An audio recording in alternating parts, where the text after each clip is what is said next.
Tervist, mina olen Joonas ja nagu võib-olla mõni teab, siis sellel aastal tähistab Mongol Productions oma 10. sünnipäeva ehk siis juubelit. Ning seetõttu oleme siis oma meeskonnaga tulnud siia Lõuna-Eesti poole, oleme Karksi nuias ja teeme ühe väikese saunaskäigu teistega. Ning selle raames räägiksime ka natukene oma lemmikfilmidest. Ma ei pidanud kaua mõtlema, et mis filmist ma teile täna räägin. Ma räägin teile ühest lapsepõlve lemmikust, mida tollal tutvustas mulle minu isa. Et me käisime koos, elasin tollal Frankfurdis, käisime raamatukogus ning tollal ju Netflixi ja Amazon Prime'i ja selliseid teenusepakkujaid ei olnud, siis käisime raamatukogust filme laenutamas. Ning ükskord leidis mu isa sealt ühe filmi, mis oli ka tema lapsepõlve lemmik ning mulle kohe ka see filmi kaanekujundus avaldas ka muljet, sest et selle peal on üks veoauto ning mulle tollal väga meeldisid just sellised ameerikalikud veoautod. Ning nägime seda filmi ja alates sellest ajast on see olnud ka siiamaani, on see minu täielik lemmik. Tegemist on siis põnevus-trilleriga, mille nimi on Duel ning tegemist on filmiga, mis valmis aastal 1971 ning selle filmi režissööriks on Steven Spielberg. Ning tegemist on äärmiselt lihtsa filmiga ning ma arvan, et võib-olla see lihtsus ongi see, mis teeb sellest nagu minu jaoks eriti hea filmi.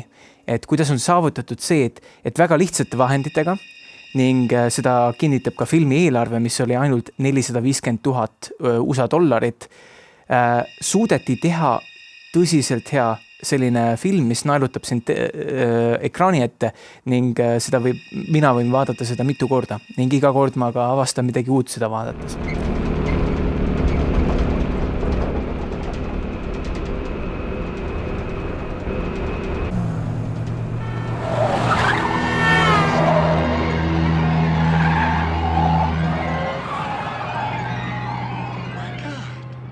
Ning film on tegelikult üles ehitatud väga lihtsalt. Seal on põhimõtteliselt ainult üks näitleja.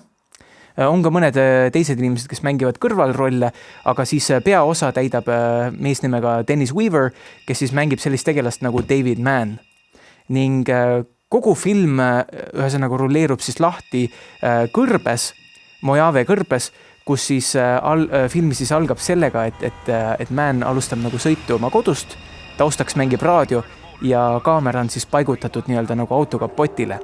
Ning iga minutiga siis liigub siis David Mann sealt linnast välja ja infrastruktuuri ja inimasustus jääb aina vähemaks ja vähemaks, kuni ta lõpuks on kuskil kõrbemaanteel. Ning taustaks mängib selline humoorikas raadioprogramm. Ning seal kõrbemaanteel saab siis David kokku või jõuab ühe veoauto taha. Üks selline äärmiselt haisev, tossav tsisternauto, mis liigub mööda kõrbemaanteed üsna aeglase tempoga. Ning nagu siis tavaline inimene ka teeks, üritab David sellest veoautost mööda sõita ning sõidabki temast mööda, aga juhtub siis see, et üks hetk sõidab see veoauto talle suure hooga järgi ja sõidab jällegi temast mööda ja jääb uuesti tema ette aeglaselt sõitma. Ehk siis see duell, nagu ka filmi pealkiri on, seisnebki tegelikult kahe auto vahel, ehk siis Davidi auto, mis on punane Plymouth Valiant ja siis see veoauto, mis on siis Peterbilt 281. Ühesõnaga, kogu see põnevus ongi siis ehitatud selle vahel, kuidas veoauto terroriseerib Davidit. See film on siis tegelikult üles ehitatud sellele, et näidata, kuidas üks inimene areneb filmi jooksul.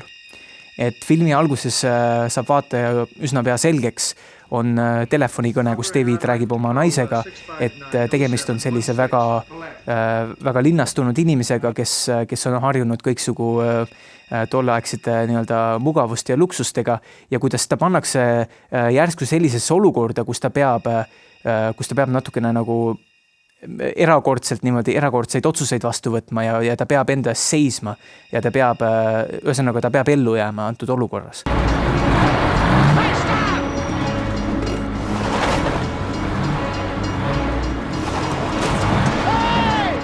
Ehk siis selle filmi jooksul on näha, kuidas see inimene, kes on selline väga nagu, kuidas öelda, pehmo, kui nii võib öelda, muutub ja areneb ja lõppkokkuvõttes suudab toime tulla selle väga keerulise olukorraga. Et see on üks selliseid põhijooni, mis sellest filmist läbi jookseb. ning tegelikult, mis on nagu tore, on see, et ja see oli ka Spielbergi tollal eesmärk, et seda veoautojuhti kordagi näidata. Näeb küll väikseid elemente, näiteks näidatakse korra veoautojuhi nahkkinga, aga selle inimese nägu ei näe, kes seal veoautos istub, et aknad on kõik sellised mustad, porised.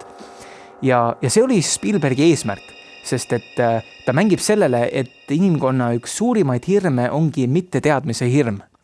Ja läbi selle see veoauto võtab sellise nagu müstilise, sellise paranormaalse mõõtme, et nagu see veoauto oleks elus või see duell nagu ongi just kahe auto vahel, mitte otseselt siis kahe inimese vahel. Et seda motiivi võib siis võrrelda sellise doppelgängeri või teisiku motiiviga. Ja see veoauto sai ka selle mõttega välja valitud, et kui selle Davidi auto puhul oli lihtsalt Spielbergil oluline, et see oleks punast värvi, et ta paistaks silma sellisel väga üksluisel kollasel kõrbemaastikul, siis veoauto puhul oli rohkem kriteeriume ja seal lõpuks siis nii-öelda otsustavaks saigi selle veoauto selline inimese näoga sarnane vilme, ehk siis 2 ümmargust laternat, selline pikk nina ja poolitatud esiaken. Võib-olla üks stseen, mille ma tooksin välja, mis on minu lemmikstseen kogu sellest filmist, võib-olla on see, kus David on just põgenenud siis selle veoauto eest kõrbemaanteel ning ta jõuab ühte väikesesse külla ja sinna külla sissesõidul ta sõidab vastu ühte aeda, jääb sinna siis nii-öelda seisma ja olles väga ärev ja pääsenud just sellisest väga eluohtlikust olukorrast, läheb ta siis kohalikku sinna kohvikusse või restorani sisse. Ning olles käinud siis seal vannitoas ennast värskendamas, tuleb ta tagasi ja ta näeb, et ka veoauto on jäänud sinna kohviku ette seisma. Ning ei paista, et seal keegi roolis oleks, seetõttu ta arvab, et veoautojuht on ka seal samas restoranis. Ning siis Davidi nagu sisemine nii-öelda monoloog tema mõttes, ehk siis kuidas ta nagu analüüsib seal neid kohvikus või restoranis viibijaid ja vaatab, et kes võiks olla see veoautojuht, et kes nagu meenutab oma ilme poolest seda veoautojuhti. Ja olles eelnevalt ainult näinud tema kingi, siis ta jälgibki nende kohalolijate kingi. Ning üks hetk ta siis ka valib välja sealt ühe isiku, kes tõenäoliselt võiks olla veoautojuht, läheb tema juurde ja äärmiselt koomiliselt siis lõppkokkuvõttes saab hoopis peksa sellelt mehelt. Ning peale seda vaatab ta aknast välja ja näeb, et veoautojuht on tegelikult terve selle aja olnud hoopis seal väljas ning sõitis selle veoautoga minema. Et see oli üks tõsiselt lahe selline moment seal filmis ja see oli ka võib-olla see ainus hetk, kus oli kasutatud mingisugust teksti või mingisugust monoloogi või dialoogi.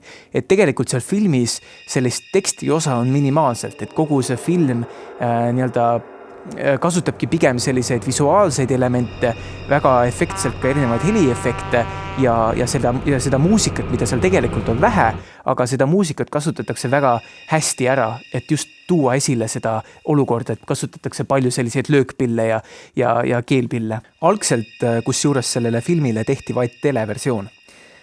Ja see televersioon osutus nii edukaks, et Universal otsustas sellest teha ka kinoversiooni, kuid televersioon oli natukene lühem, oli siis oluline, et televersioon oleks ühe teatud pikkusega, ehk siis pidi vähemalt olema 85 minuti paiku ning seetõttu filmiti veel hiljem juurde mõned lisastseenid ning sellest saigi hiljem siis kinoversioon. Ning see film võeti väga suure innuga vastu kogu maailmas ja see saavutas tollal päris suure populaarsuse. Ning ka tänapäeval on selle hinnang väga kõrgel. IMDb's on näiteks selle hinnang hetkel 7,6 palli siis 10.